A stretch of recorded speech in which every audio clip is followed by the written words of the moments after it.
نفر اول سمانه خانم، ببینیم چی کار میکنه. سمانه ریدم توی زمانه که تو هم شدی بازیکن. بله، مسئول جایزه ها برادر شوهر سمانه است، پارتی بازی میکنه، یک بسته بده بهش. نفر بعد سوگل خانم، سوگل همه رو میکنه اسکول.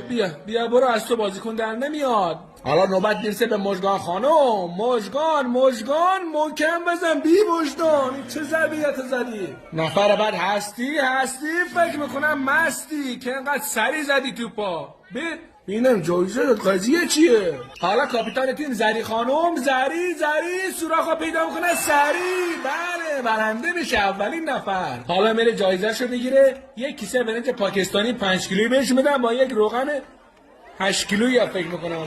برو خانتان. نوبت میرسه به فائزه برنده میشه جایزه. بله، اینم برنده شد.